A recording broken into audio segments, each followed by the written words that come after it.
Hello and welcome. I'm Patrick Curtis, Chief Monkey of Wall Street Oasis, and this is Monkey to Millions, a show where you get a front row seat as I mentor young students and professionals to try and help them break into their dream jobs. In the first cohort, you'll meet 4 students, all preparing for intense job interviews while trying to also balance a personal life and schoolwork.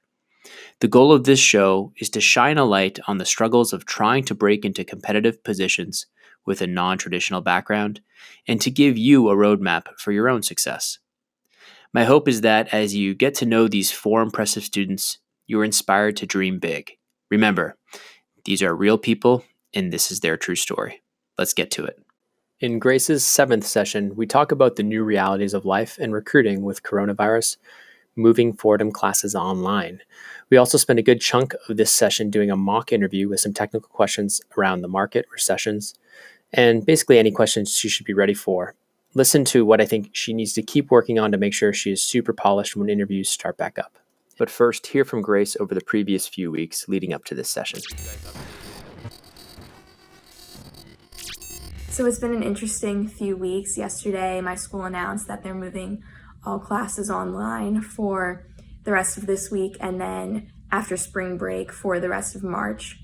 And they're urging everyone to move off campus and go home. I got special permission to stay in housing so that I can go into my internship, I guess the week after spring break, that last week and a half of March, when our classes resume online still. But aside from that, I had a few really good coffee chats and phone calls last week, a few especially good ones. And then as well, because my spring break travel plans were canceled because of the virus, I am able to go next week to a freshman sophomore diversity day that Jeffries is having, if they still have it, because I know a lot of the banks have been canceling their various programs because of the virus. So we'll see if that still happens, and hopefully it stays on and I'm able to go. All right, Grace, what episode is this? What session? 7? I think so.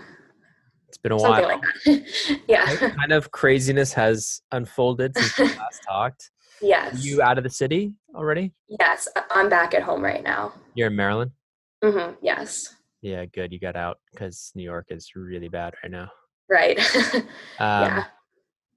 So yeah, tell me a little bit about what's going on.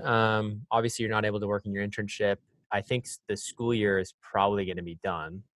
Right. Yeah. I'm online the rest of the school year now. Have they already said that? Mm-hmm. Yeah. Yeah. So here they canceled. I'm in California. They canceled school through until May, but I think it's going to probably be just done for the year, and then summer school maybe for the kids. Hopefully they can go back because it's crazy here right now. But yeah, tell me a little bit about what's going on. Obviously it was probably really hectic the last few weeks as things kind of ramped up and got scarier. Did you know, like, hey, you're going to get out right away?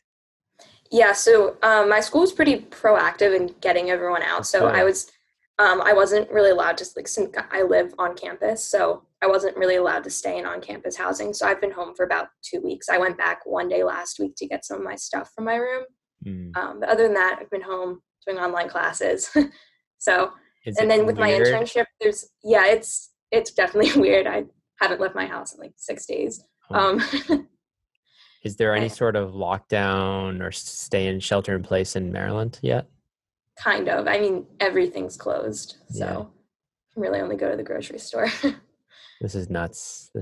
Yeah, I can tell you, I've never seen anything like this. 2008 was very different in the sense it was kind of more of a gradual kind of screeching halt rather than like a sudden, 2-3 week, just everything stops, which is kind of unprecedented. But hopefully, as we get through April, the numbers start slowing down a little bit. Yeah, exactly. And then with my internship too, there's not a whole lot I can do remotely, unfortunately. So, I mean, they'll send me a few things every once in a while, but not much. So luckily you have time on your side, so you're okay. I mean, I feel bad for my other mentee, John. Right. He's graduating into this. and he Yeah. doesn't have anything lined up yet. I mean, he has some interviews still lined up, but he's in a really tough spot. Mm-hmm. I'm just like telling him, like, if you can get anything, just take anything right now Right. with like a salary, because I think it's going to be a pretty deep recession, if not depression. Um, Right. Especially if it drags through April. Like if we can't even have partial openings in April, it's going to be bad. Yeah, I'm glad I guess this is the best year for me for it to happen as a freshman. So, Yeah. So we'll see what happens. I think hopefully the healthcare systems can handle the surge that's coming in the next week or two. I right. think it's going to be the worst this week. And this week I thought would be really bad. And then next week, hopefully it's going to be really bad next week. Some people are saying like end of April, but I think there was enough stuff put in place, at least here in California. And I think New York, where people started taking it seriously, like halfway through Mm-hmm. March, that I'm hopeful, early April, we start seeing some of the impact from that. Yeah, exactly. But anyways, how is everything else going? Are you still doing networking? Like, are you trying to like still do outreach and calls, or what's the?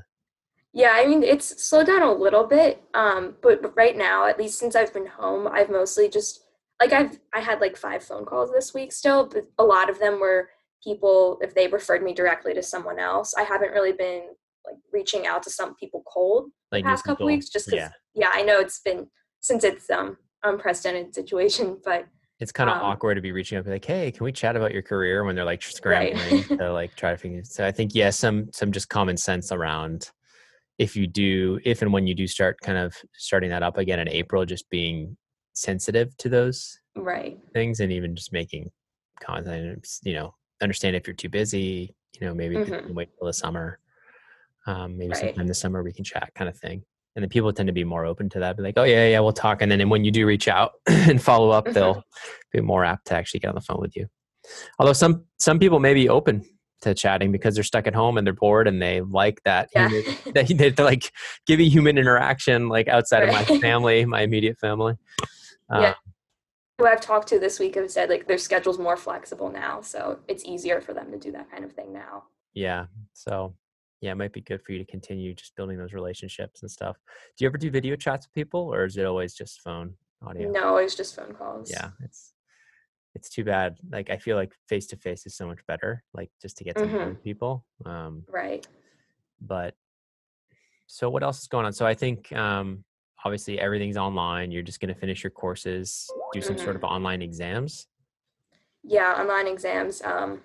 Yeah, basically. And a lot of the spring like exploratory days at the banks are now online too. So like the RBC one that I was gonna go to is online, and then Yeah. there was one for Macquarie that was just canceled, and then Credit Suisse is now online too. So Yeah. less opportunity to like actually meet people in person, unfortunately. Yeah, it's unfortunate, but you've also done a lot more legwork than a lot of freshmen. Hmm. So you're going to be in a better spot. So it's all relative. Right. The question is how protracted this downturn becomes. If it's like really Hmm. bad, if it's like ends up being a deep recession for a couple of years, um, hopefully by the time you're kind of junior, coming senior, we're headed back out of it. Hmm. Um, I mean, there is an outside case, an optimistic case where things start gradually opening up by end of April, early May, and then we're ramped by the summer, and things Hmm. kind of get back to normal. I just don't think there's gonna be some long-standing impact on the economy because some businesses are not going to survive. Um, Right. so yeah, it just depends. Depends on the curve. Basically, really don't have that much control over it and trying Right. to get ahead of it. So just play it by ear. In terms of just other stuff, I think obviously keep your grades up. And then this summer, the plan was to be doing an internship, right? Yeah, and I hopefully will be able to be back in the city. That I mean, I guess it depends on how things play out, but I want to get back up there as soon as I can. So, Yeah, I mean, my guess is they probably won't let you back. My guess is they probably won't do office, like in office, till like May or June. But even if you could go in June, July, and just do 2 months, hmm, that's still really worth it. right. But right now, yeah, I'm hopefully June, July, August, you can get some great exposure Hmm. in that internship. But anything else? How are the calls going? Tell me about those.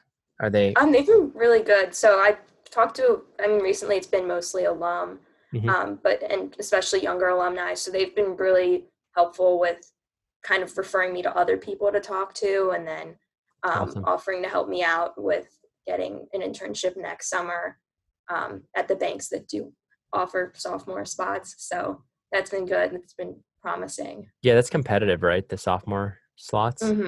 Yeah, because not all banks do it to begin with, and then the Yeah. banks that do have very limited number of They get positions. flooded. Yeah, but it's been good, especially at some banks now. I think I was talking to someone from Barclays yesterday, and they said they've built up actually like a really good position recruiting wise, and they get a guaranteed number of super day spots for Fordham students there, and so they're almost on the same level as like a Yale or Harvard in terms of the recognition that Fordham students Awesome. get in recruiting there. Awesome. And that's for just Barclays, the IBD hmm general Yeah. bucket, general pool. That's awesome. Yeah, so that's good. I mean, if you can make, do you know, I think there is some threads on Wall Street Oasis about sophomore programs. I don't know if you've seen them. Let me see if I can dig it hmm out for you. Have you seen any of those, or have you I've just seen some of them, yes. Um, I essay? guess a lot of them open the end of this summer into the applications open end of the summer into the fall. Okay. Um, Um, let's see here. Have you seen this list, 43 diversity recruiting programs at investment banks? The most exhaustive list. Have you seen that thread? I don't think so. Really? I have an Excel sheet that Has some he? upperclassmen at Fordham have made, and that's has at least 20 some. Check this out because there may be some programs you could join, some other programs. Mm-hmm. I just sent you a link to that. For people listening, Okay. it's 43 diversity recruiting programs at investment banks, the most exhaustive list. So if you are an underrepresented, fall into the underrepresented category, whether female or minority, Okay. you can, there's lots of diversity programs here that you can look at. That's like, look at Blackstone Group Future Women Leaders Program. Mm-hmm. Yeah. Have you seen I'm these? I've seen a lot of them, and then there's a few of them that I know have been discontinued Yeah. in the past year or two, as they focus just on sophomores. And some Interesting. of the freshman ones they don't do anymore. Some Interesting. places. Yeah. So there's that. Then the other thing I wanted to point to was the sophomore internship thread. That one was a good one. Summer analyst recruiting. Advice to get a bulge bracket summer internship. Does the sophomore summer matter? Yes. Sophomore internship advice. Here you go. I'd take a look at these discussions right here too. See if you've, you probably already know about most of these. It's probably similar. But just in case you find one, you might find a new one. And obviously a lot of these, this is going to be for next year, but like going into your sophomore year, you want to kind of have these on your radar. Right. I started making an Excel sheet with all the deadlines, at least the deadlines from this year, so I know when things are coming up. Perfect. So yeah, I think basically, I mean, you're in as good a shape as you can be. Obviously, hopefully this summer you do get that experience. If not, you may want to spend some time just continuing, financial modeling training, that type of stuff, so you can at least put on more of the hours. I don't remember if we put that on your resume, like number of hours you've trained with it. No, I haven't. So like once you do, I think you should do that regardless whether you have the internship or not. In person, I think you should do a lot more financial modeling training and put the number of hours you specifically have invested there, Okay. so that you can just get super efficient and fast in Excel. Like there's no reason why you can't come into your junior internship and be like a financial modeling wizard and PowerPoint wizard, where you're not touching your mouse and everyone's like, whoa, Right. who is this girl? Like, because you'd be shocked at like how an actual banker, if they see somebody that's young doing things correctly, how it would like really impress them versus somebody like the normal sophomore or freshman is like using their mouse, or they're used to a Mac, right? Yeah. No, I even in just the few months at my internship so far, I've already learned so much with especially PowerPoint. That's awesome. Yeah, All the PowerPoint's a shortcuts. big one, and then Excel, just being super efficient in Mm-hmm. Excel, is super helpful. To for financial modeling and whatnot, as you build up like your financial statement modeling skills, your M&A modeling skills, valuation Mm-hmm. specifically. And a lot of it's just like for banking specifically, it's a lot about how you present stuff. So like the Mm-hmm. quick keys and formatting, how to quickly format cells and like align Mm-hmm. things and stuff. It sounds Right. silly, but that's a huge percentage of your job. So if you can be like just 20% more efficient, instead of working like 85 hours a week, you're working more like, 65, 70. Mm-hmm. Right. So it can really, or they just, you're so good that they load you up with more deals and you get better deal experience, but then you get a good bonus, and have a lot of opportunities coming out of banking. Mm-hmm. Right. So how can I help in this kind of time of uncertainty? I'm not sure. I mean, I've been, like, I know last time we talked, you'd said just to be kind of, even if it's only 15 or 30 minutes a week, just kind of going over like technicals and basic, to Yes. keep Oh, we those talked about doing a fresh. mock interview. Hmm. So, I've, especially like on the Wall Street Oasis guide, Hmm. like even just the basic section, I've just been kind of going over that periodically, try to keep things fresh. On the technicals. Yeah, on the technicals. Do you want to do like a short mock interview right now? Would that be helpful? I guess so. You're like, you were ready for it, and then I didn't even bring it up. You're like, I don't know if I want to do this. I don't know Um, how ready I am, but that's okay. I mean, that's why it's a mock, right? hmm. I think it's helpful to do it in um, somewhat of a pressure situation, right? With the camera rolling, because there are higher views. Right. There are stuff like that. So maybe we can do more of a. Can you just ping me right now your latest resume, because I can kind of use that. We can Hmm. do a blend of technical and behavioral, Okay. if that's Hmm. okay. Or do you want to just keep it Yes. technical? I'm fine with either. I Yeah. guess a mix is probably good. Okay, cool. I might have it right here. Grace resume. Let me see here. Yeah, here we go. Okay.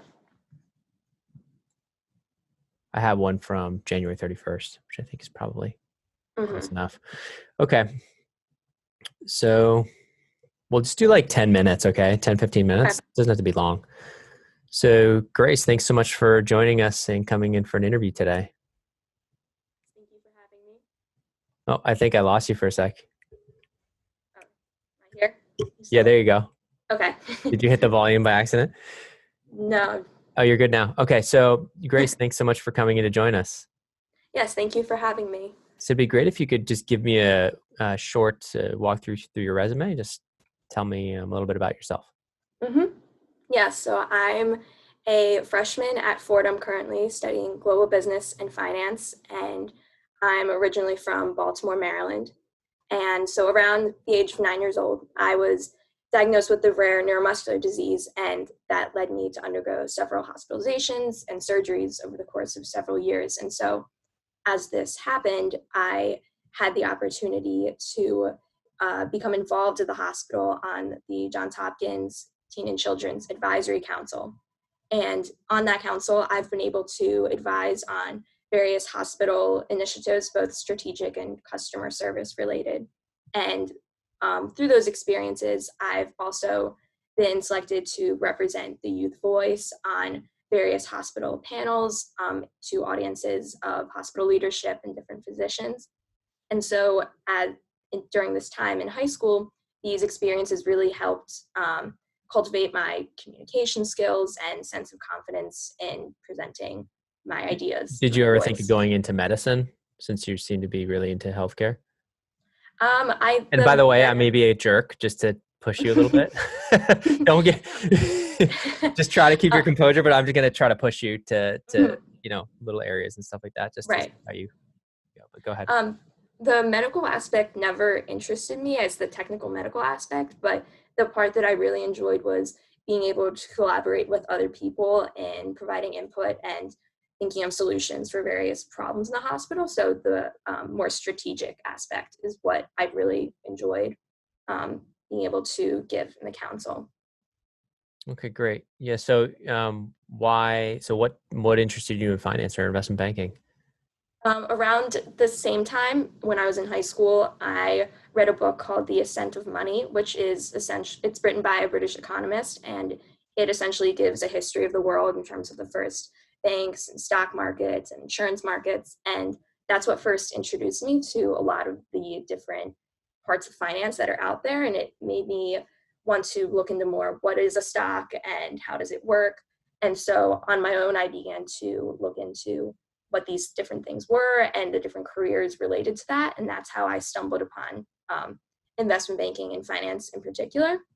So because I have no family in the industry and anywhere in finance, I began to reach out to people in my local area who work in different parts of finance. And in particular, I spoke with a principal at JMI Equity, a growth equity firm, and a senior investment banker at a local investment bank. And I got to hear from them about the work they do, and that really interested me in seeing the impact they got to have on a wide range of businesses. So that's what really interested me in finance and investment banking in particular.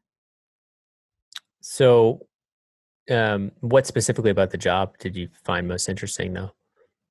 Well, for investment banking, I Yeah. saw the different, all the different industries, types of companies that this one woman got to work with, and she, some of the specific deals that she was telling me about, each had unique characteristics. So I guess how dynamic it was also what interested me in it. Was she doing like M&A work? What type of deals was she doing? Mostly M&A. Mostly M&A. Do you know if it was sell side or buy side? Sell side mostly. Sell side. Okay.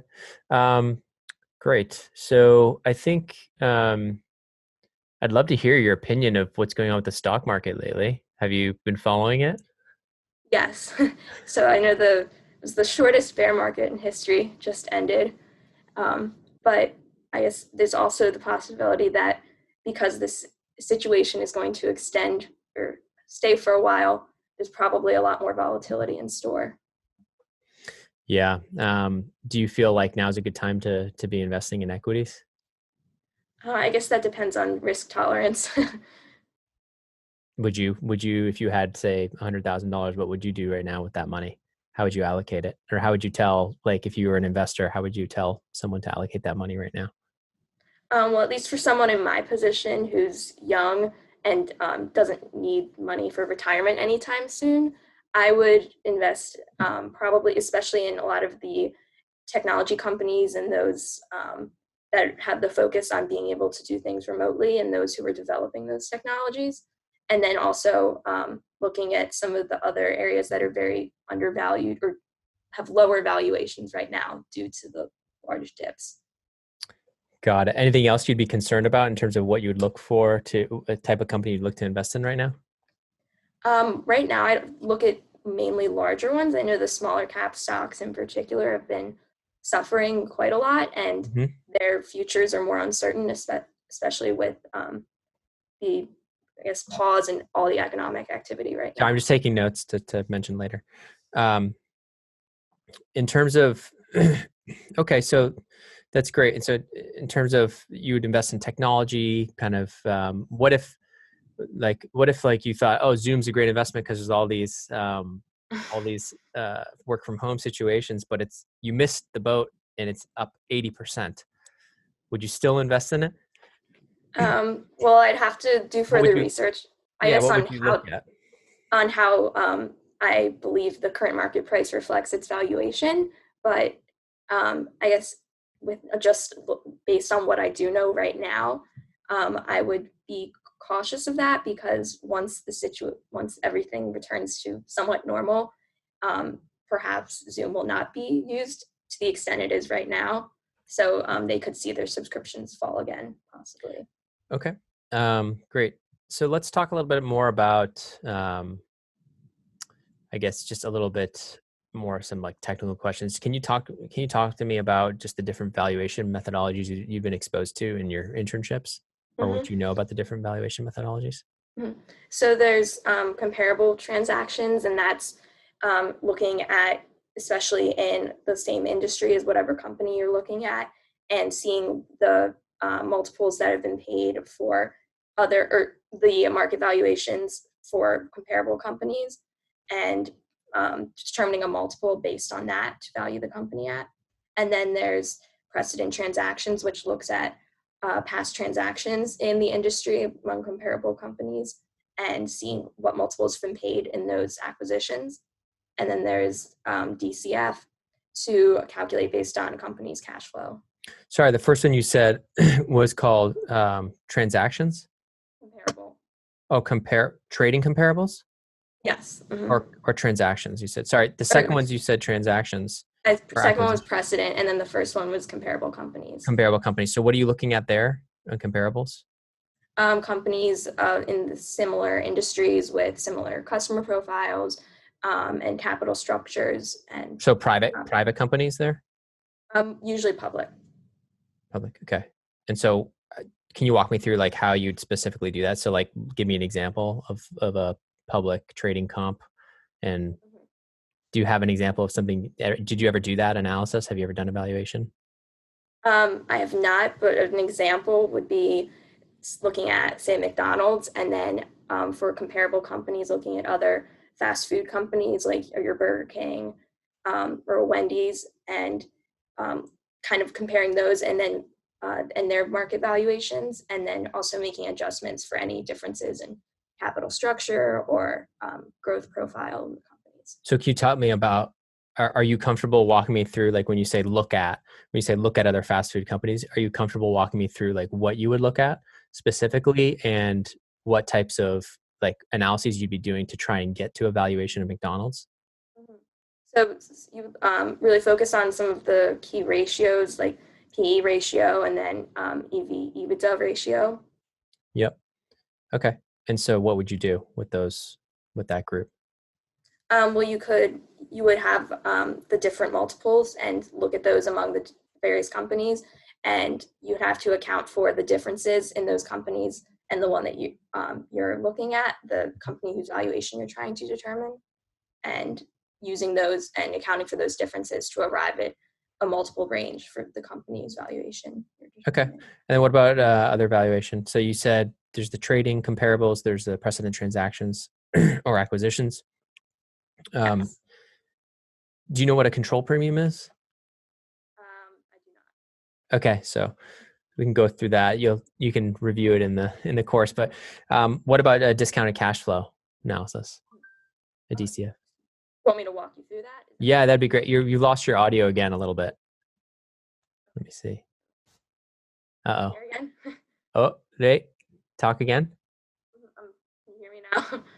You're kind of cutting in and out. I don't know if it's your speaker. Do you have a plug-in headset by any chance? Yeah. Okay, cool. All right, so yeah, you got your audio back. So let's talk about DCF. Okay. So this is determining valuation just based on the single company's financials. So first you want to start looking at their cash flows and projecting out their free cash flow. And to do that, you look at earnings before interest after taxes. So before you even get into that, can you tell me what is the whole point of discounted cash flow? Like what's the theory behind it? Okay.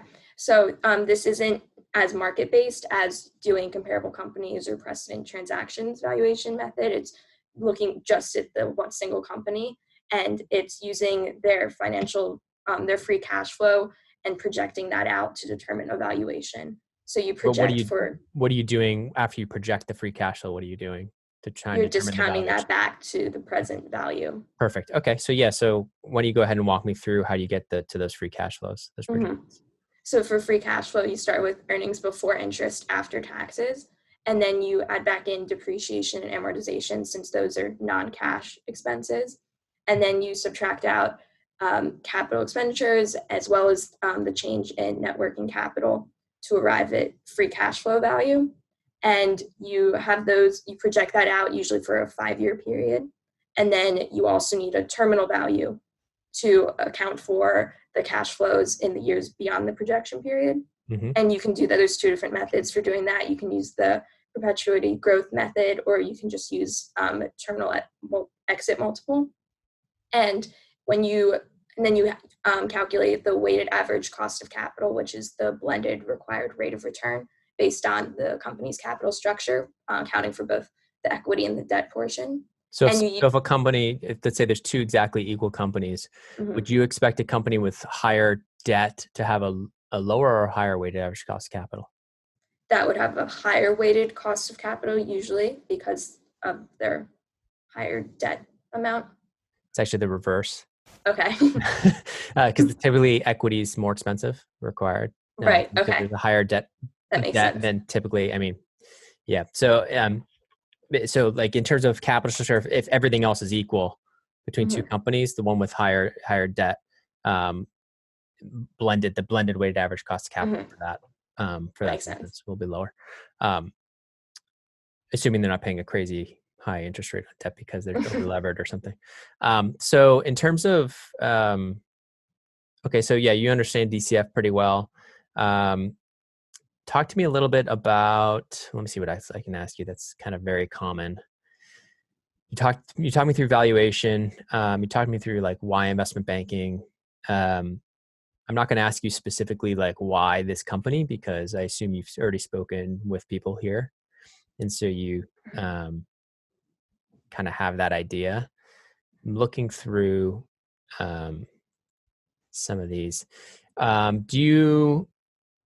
Are you comfortable doing like like a $10 increase in depreciation expense, how it would flow through the free statement through I think so. your financial statements? Mm-hmm. Okay. That's a tough one. Did you say an increase in depreciation or a decrease? An increase. An increase. Okay. So an increase in depreciation is going to cause a decrease in net income, but that not by the total amount because it's a tax deductible expense. So that decrease in net income, then on the cash flow statement, on the cash flow from operations, it's going to decrease that cash flow from operations, but then you have to add back in because depreciation is a non-cash expense in cash flow from operations. So let's say it's $10. Let's say it's a $10 increase in depreciation expense. Okay. So if assuming a effective tax rate of 40%, then an increase in depreciation of $10 is going to cause a decrease in net income by $6. So that's one minus the tax rate. Yep. And then on the balance, there's $4 paid in taxes on that. Yes. Mm-hmm. Okay. Yes.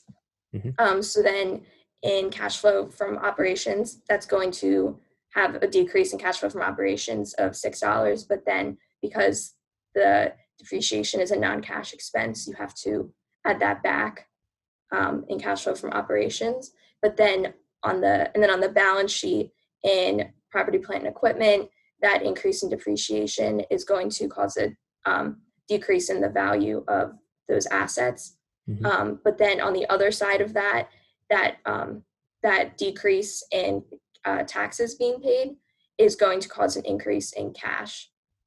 And that also shows up on the cash flow statement. Great. How about the balance sheet? Or on the balance sheet, it's going to be an increase in cash, but then a decrease in PP&E. Yep. How much does PP&E decrease? By the $10. It's by $10. Yeah, by 10 exactly, and then overall assets fall by 4. Right. Because you have cash going up by 4. Or sorry, overall assets fall by 6. Cash goes up by 4. PP&E drops by 10. Yeah, and then that also affects retained earnings or shareholders' equity. Retained earnings. That'll drop by 6. Cool, pretty good. Now the question is, if we threw a lot of harder numbers out there and reverse the order, how quickly you could get through that. But that's a good one to practice, just going through the financial statements, because it's a very common question. Tell me a little bit about what do I like here? So if I was, if let's say I'm in this crisis, this recession, right, going on right now with COVID, and I'm an investor and I'm invested. Let's say I have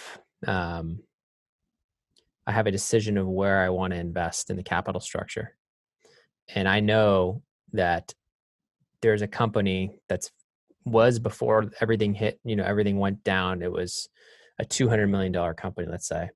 But I know after all that's going on, the value of that company is going to get slashed in half. It's going to go to 100 million.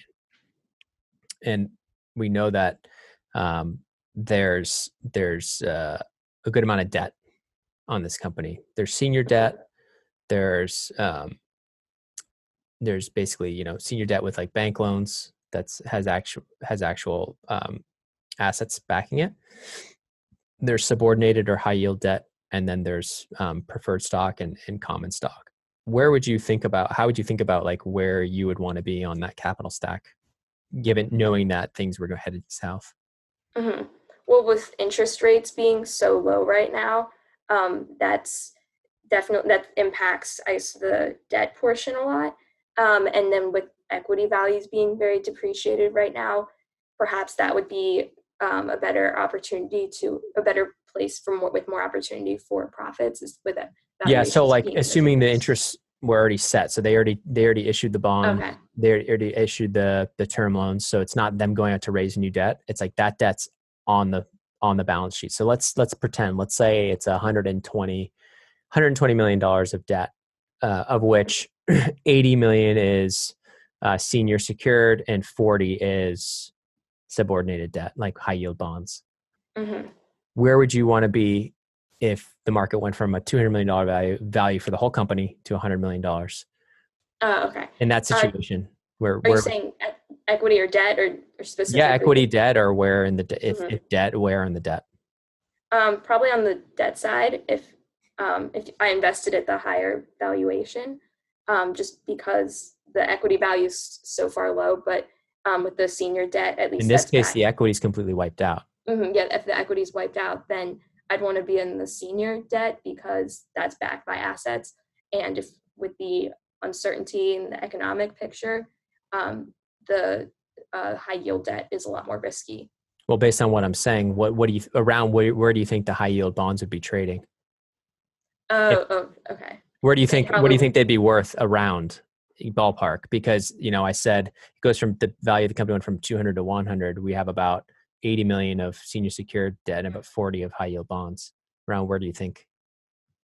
That'd be around 20 now, because I think it would be around 40, there's $40 million, and I'm saying there's about $20 million of actual value in the company left. So I would say around 50 cents on the dollar. Oh yeah. Mm-hmm. So about half. Mm-hmm. So it's like 40, right. There's 40 million issued of high yield debt, 80 million. And then, this is very rough numbers. It doesn't necessarily have to trade around, but if it was known that, hey, if you were to liquidate this company, and, do whatever, or the value of this company is now only 100 million, the high yield bonds would be trading at distressed levels. Mm-hmm. Right. Kind of what you're seeing right now. Mm-hmm. Right. A lot of these companies that have a lot of high yield debt on their balance sheets, they're starting to trade at a discount, or to issue new debt. There's a huge spread now between the senior secured loans and high yield. The investors are now requiring a very big premium in order to invest in high yield. So tell me a little bit about. Actually, we can cut it there. I think that was good. So let's go back through it a little bit. I think your answers on, walk me through. I think it was good. It was a little healthcare heavy around like medicine because of your personal story about going through there. So I tried to get to your why finance kind of earlier. Okay. Because most people aren't going to my snarky comment of well, why not just go into medicine then? You don't want them to even partially think of that, because you're super sharp. You seem really gung ho about it. I think get faster to the I was initially do this, maybe hit one point of how that introduced you to stuff and how that influenced you, but then quickly jump to how you were introduced to finance and how that excited you. Why investment banking? With your answers, rather than being so more broad stroke around I spoke with her and it was, a growth equity firm, and this, I would really tailor it depending on who you're talking to. If you're talking to a growth equity firm, Right. be more specific about the growth equity person Mhm. and what specifically about her looking at these types of deals and how she was helping them grow and investing in this. Be very specific. If Mhm. you're talking to an investment banker, don't talk to me about growth equity and Right. how that Okay. interested you. Tell me about the banker, the woman you were mentioning and the deals she was doing, and be Mhm. more specific in your explanation of how she was doing sell side M&A. Okay. Like just getting more comfortable using that lingo. So they're Mhm. like, wow, she gets it. So then I can ask you more detailed follow-ups, Mhm. such as like, okay, well, tell me about a deal that she did, Mhm. and what was interesting about that, and okay, walk me through an M&A process. Then Mhm. what does a sell side M&A process look like? And then I might go down Mhm. that path. Okay. So if you can get comfortable with those and just give a little bit more detail to kind of show off a little bit more that what they're doing Mhm. with the right lingo, Mhm. Okay. you're going to sound more knowledgeable instead of just saying, no, they worked hard and it was, or it seemed like interesting work because they were helping these companies. Mhm. Some of the language you're using was very kind of like broad, and it didn't give me a sense that you knew really the day to day and Okay. like what it was. So that was like little things. It wasn't, your answers weren't bad by any means. And like the way you were composed was really good. Mhm. Um, the thing I was going to ask you about when we were talking about, like, I talked a lot about recession, a lot about what are you looking at the stock market, all this stuff. Mhm. You gave some great comments about, looking at technology stocks that aren't as impacted, like the work from home stuff. That was good. Um, the one thing I was kind of, you were talking about, like, you said bigger companies. I would Mhm. look at bigger companies because a lot of the smaller companies are kind of getting hurt. Um, Mhm. I think you want to be a little more nuanced in talking about the balance sheet. Okay. I think you want to talk about like safety. So like the Mhm. types of investments that would be really good right now are like consumer staples, stuff that isn't going to go down in recessions, like a Costco, Mhm. a Walmart, a Kraft Heinz, a Kellogg. These Mhm. things that are tends to be more stable dividend paying stocks should in a recession fare better than an airline stock like right now, Mhm. or a travel, or a casino stock, or a, you know what I mean? So just have a little Mhm. bit That more makes sense. perspective and nuance around there and be more opinionated about it. Okay. And then talk about the balance sheet. Be like, to invest right now, I'd be a lot more cautious, and I'd want to make sure that the balance sheet is strong and could withstand um, lower cash flows pretty significantly. So I don't want to be investing in companies that are very highly levered in industries that are going to be potentially shut down, or partially shut down for an extended period. Mhm. Okay. Um, I think being really knowledgeable on this stuff and reading more about like that.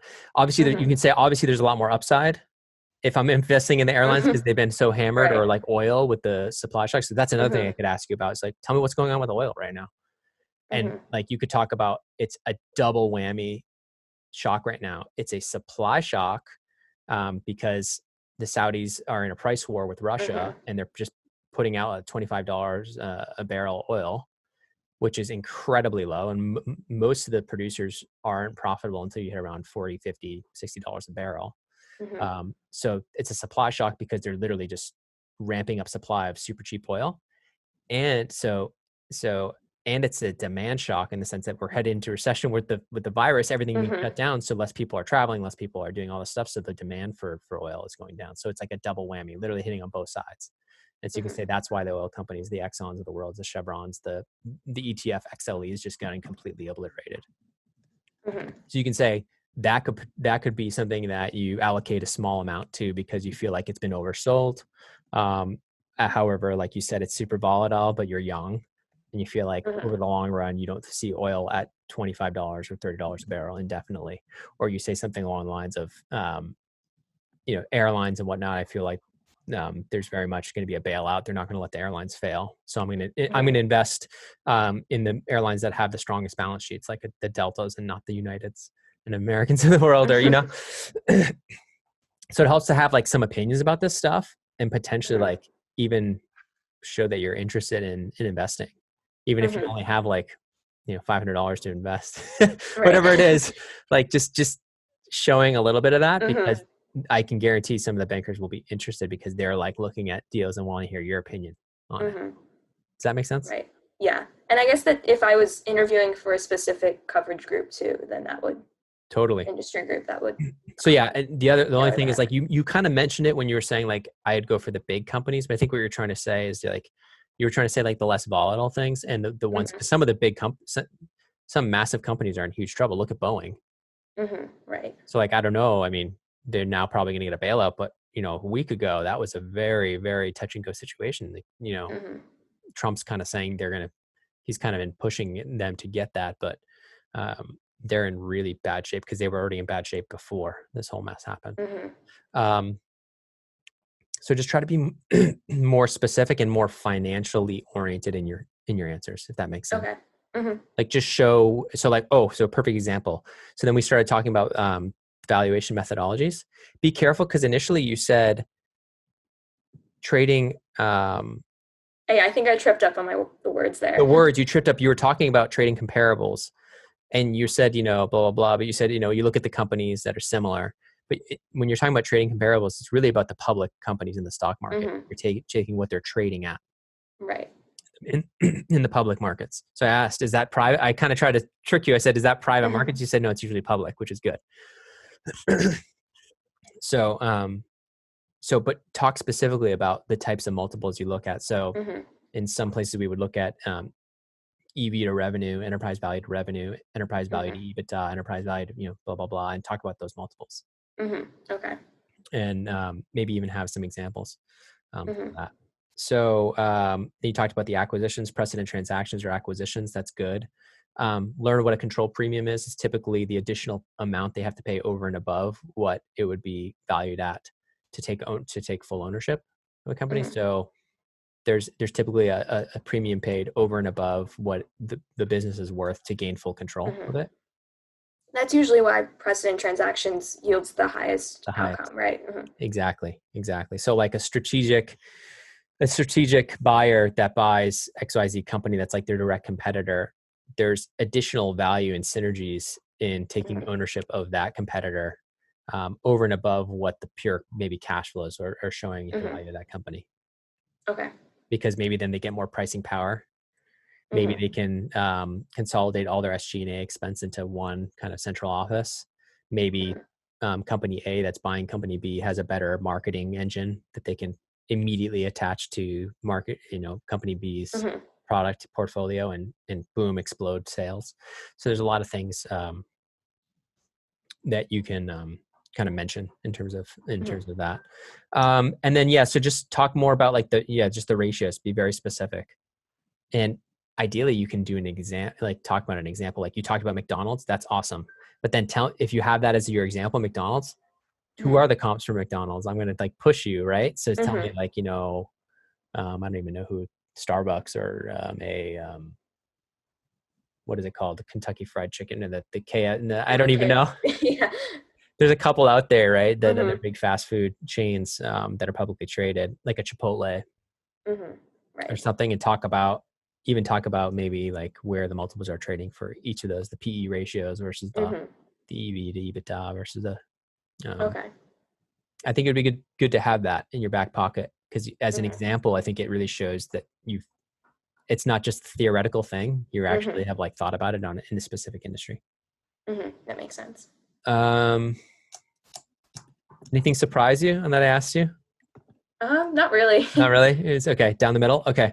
So Mm-hmm. yeah, I mean, that was a pretty much down the middle interview. I was a little bit snarky at the beginning with your saying, well, why finance, not medicine? But like, don't let stuff like that, if somebody's really like in a bad mood or they're being aggressive for whatever reason, or they're being snarky, just be positive and upbeat like you were Right. and just continue because Mm-hmm. it happens a lot. Sometimes they do it on purpose. Sometimes there's two people in a room and you'll have a Right. good cop and a bad cop, and one person will be a complete jerk to you and the other person will be like nodding and really receptive.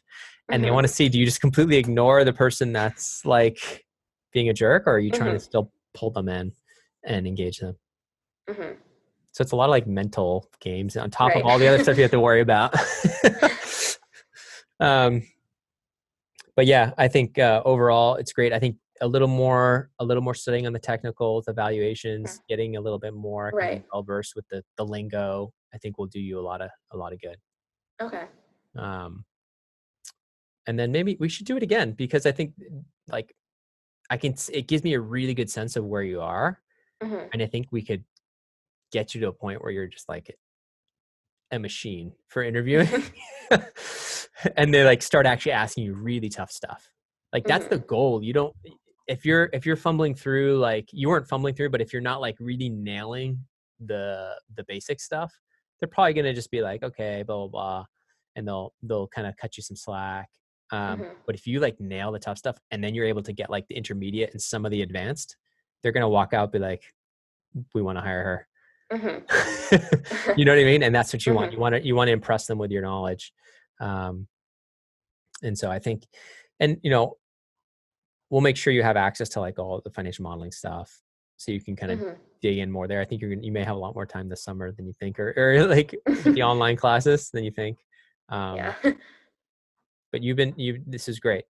The other stuff, I asked you a lot of questions around like, kind of a tough question around where would you invest in the capital structure. It's a little bit more of Mm-hmm. my restructuring roots, where like Mm-hmm. in a distressed situation, where do you want to be? And Mm-hmm. you can just think of that like, where would you want to be where it's safest, Mm-hmm. right? Where senior secured is the safest.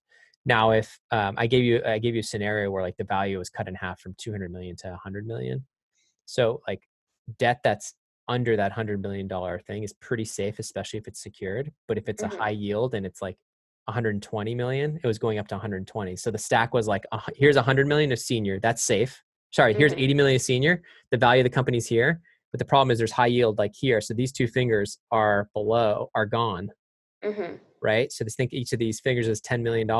These two are gone. So you Mm-hmm. only have like this whole thing's at risk, and the equity is completely wiped out. All the equity's been Mm-hmm. completely wiped out. So it's like zero. So if you had said common stock or preferred stock, that's a big Right. because that's not where you want to be Mm-hmm. in the downturn. So yeah, any other questions or other ways that can be helpful? I thought overall it was really good. I thought just little tiny tweaks and just Mm-hmm. showing off a little bit more. Okay. Yeah, in terms of like just showing your knowledge. I thought DCF you were really, really strong, Mm-hmm. but keep practicing with it. Right. Okay. Yeah, because I could have asked you like, oh, so you were really strong in the DCF, but then when I asked you weighted average cost of capital, two exact companies with the higher amount of debt. Remember, debt is the cheaper.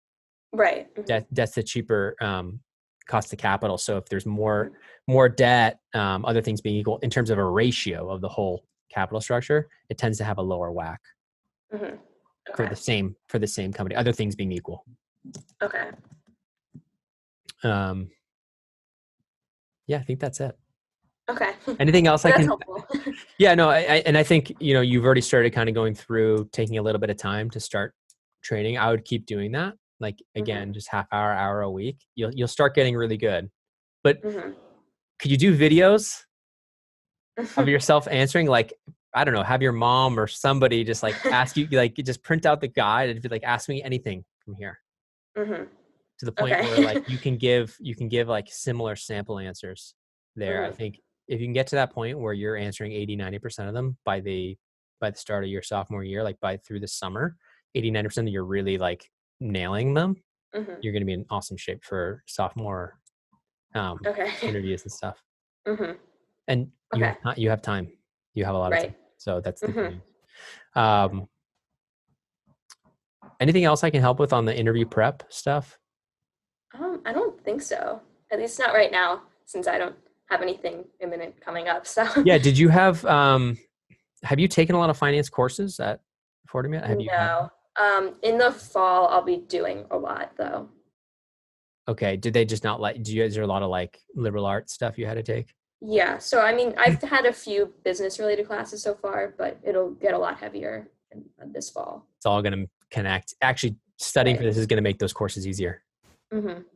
Like it's all going to start like the web in your head, all the neurons and the neural pathways are going to start like connecting. You'll be like, what is this? And what's that? And it's all, you're going to learn the corporate finance together and CAPN model. And it's all going Mm-hmm. to come together and you'll be like, oh, okay.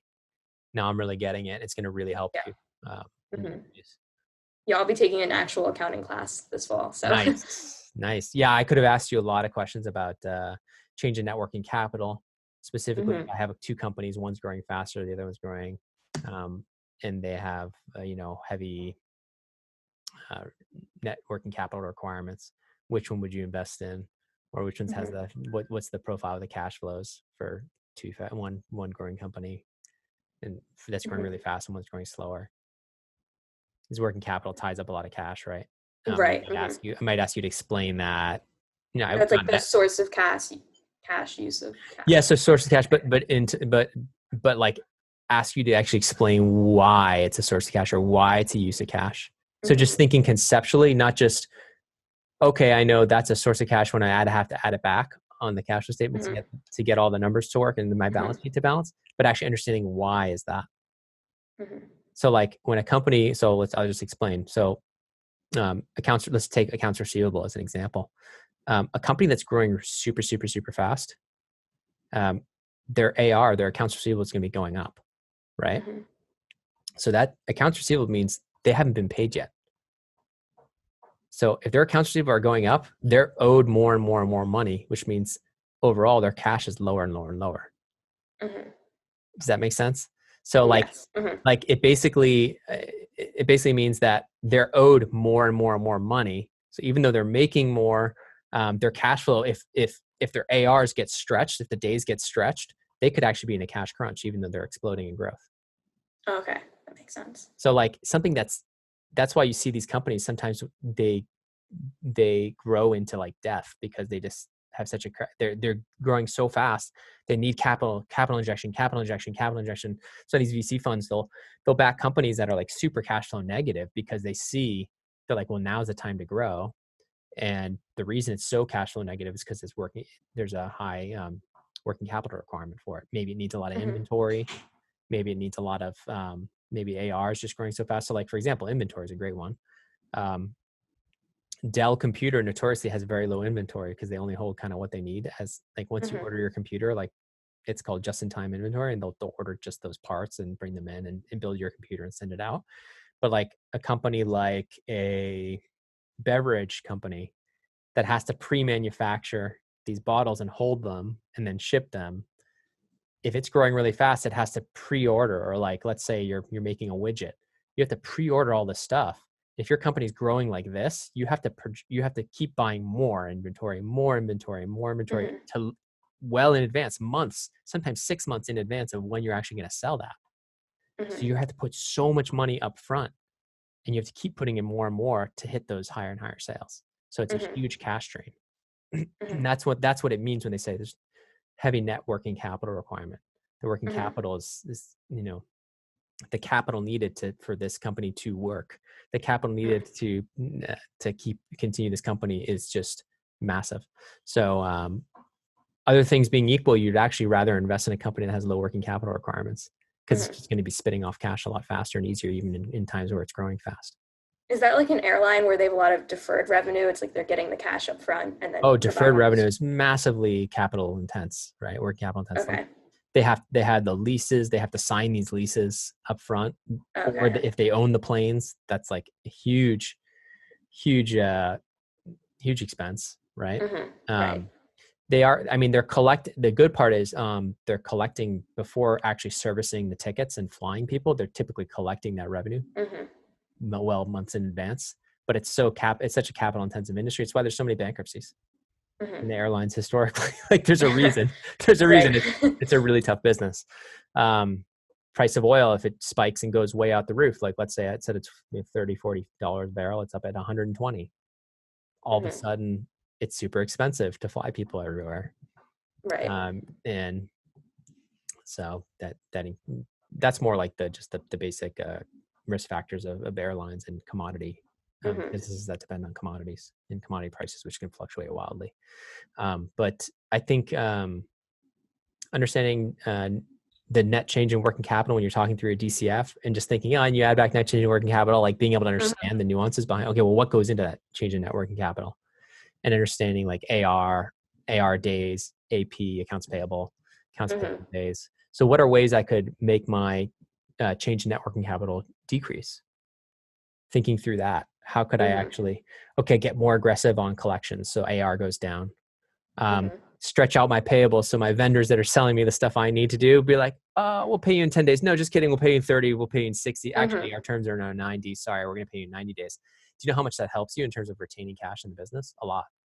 So like getting really aggressive, pay us to your customers faster if it is a delay to get paid, and then stretching out your payables.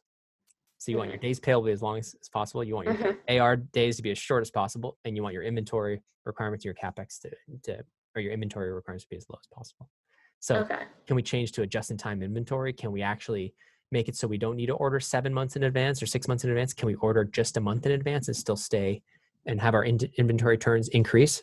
So instead of us turning our inventory 2 times a year, where we're having to order 6 months in advance, and are only turning over our inventory twice a year, can we order 1 month in advance and turn it 12 times a year? So that you have much smaller capital requirements or working capital required for that inventory. Okay. So that retains a lot more cash in the business because you're not making these huge purchases and then having to sell into it and another huge purchase. It's like you're turning the inventory much faster. So you're only holding at any given time a much smaller percentage of your cost of goods sold. Okay, that makes sense. Does that make sense? Yes. So like really understanding those tweaks, because if they get into it, they can push you on that. And if you show that you have that knowledge, and that'll come with also doing some of the financial modeling stuff, and playing around with, what happens when I change inventory turns? What happens when I increase inventory turns? Oh, cool. Look, cash goes up. Like I'm retaining more cash in the business. Or what happens when I stretch AR days or if I bring in AR days or I stretch AP or accounts payable. So knowing all that stuff, I think is really, really like just those little nuances and being able to explain them well can make you a stronger interviewer. Okay. This is really helpful. Thank you. Yeah. It's cool. Second, like actual mock interview I've done. So it's the first one you've done? First like mock interview. Yeah. So I mean, no, it's super helpful. I think a lot of this I'm just talking to you about like other things you can focus on. Yeah. And you'll see some of this stuff you see almost all of this stuff in the investment banking interview course we have, but you have to really make sure you're stepping away and you're not like, if you don't really understand what each line means, stepping away and be like, well, what does that actually mean in the context of an actual business? And always try to like bring it back to an example. Be like, well, what would happen? Just say I'm a widget maker. Just like I make these pens, right? So, okay, who are my suppliers? Who are my clients? Office stores and companies. Who are my vendors? Oh, I have to buy this rubber piece. I need to buy whatever it is, the ink in here. Oh, there's ink is a commodity and it's been shooting up in price. It's killing me. Or, these pens are very special. It has the fine felt tip or whatever, and it's hard to get. So I have to buy out, my lead time on the inventory for this is 5 months. It's killing us. Oh, I found a new supplier. They can get it to us in 2 months instead of 6.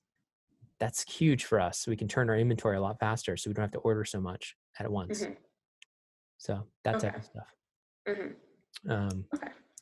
I know I've repeated it like 100 times. I just think it's good to hear it 100 times. Yeah. Oh no, repetition. Yeah. Repetition is like, how you learn something. Yeah. So I think just keep going through the course. I think for the networking, just continue. Are you doing like a certain set amount each day? I know you still have online classes and it's been kind of a hectic time, but do you have a set like schedule that you're following? Not exactly. It kind of ebbs and flows just based on responses. And like I said, I haven't really been doing like cold reach outs at all the past couple weeks. It's more just been people I've had phone calls with and then they've referred me to someone else. So yes, you haven't been doing like the LinkedIn stuff lately. Not the past couple weeks, not since all this started. Yeah, I think that's fine. I think maybe mid-April you can kind of start up again, assuming things are kind of starting to go back to normal. But if it's, I would still in your outreach say something along like, hope you're staying safe. Just figured, you might have some time now that, things are sort of gradually getting back to normal. I'd love to just chat for 10 minutes to hear more about, BMO or whatever. Whatever the firm is. I think just continuing to do that and build those relationships That's going to be the most important thing. I think you have the time to kind of get the technical skills down, to get the interviewing skills down. I think we should keep doing this Yeah, because I think be it's going to helpful. be very helpful to you when you get in that interview room. So you've heard, and I can do different types. You know what I mean? We didn't even do behavioral. Right. And so a lot of times it's behavioral. It's not oftentimes so technical. Yeah, that's what a lot of people I've talked to recently have told me, especially at certain firms, that it's really just the behaviorals that matter. Yeah, they want to know, like, are you a hard worker? Can you figure it out? Because like, even if you don't know like every little intricacy of, capital structures and weird debt tranches and like preferred shares, convertibles, and all this weird stuff, if you don't know all that stuff, that's stuff you can learn. And it's Right. It's more about your attitude and are you willing to work hard. So anyways, anything else I can be helpful with before we call it? I don't think so. Okay, so let's try to do this again next month. Remind me, let's do another mock interview. Okay. Because I think it was good. I think it kind of gave me a good sense of where you're at, and I think you can gradually just keep getting more specific, more refined in your answers. And feel free to just record yourself, even if it's your. Do you have a brother? Do you have a brother or sister? Yeah. Younger or older? Younger brother. Perfect. Just be like, hey, take this. Force him. My sister used to force me to do. My older sister forced me to do whatever she wanted. So you're probably the boss. So you can get him to hopefully ask you some questions, and just put your phone there and just record yourself while you're doing it. Okay. Because you'll find some stuff you'll be like, oh man, I could have answered that better. Or then you'll look at the course, like the sample answers, and you'll be like, oh, okay, let me do that again. Okay. Through that practice, you'll get so much better. Yeah, repetition again. Like literally 10 times better. You will your 20th interview versus your 5th is just like night and day. So ideally, you're doing that 20th interview by yourself. Right. Not in the real deal. Yeah.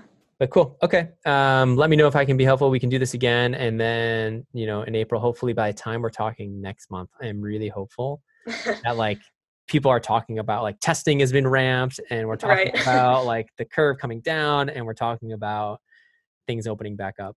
Right. If not, it's going to be a scary summer. Yeah.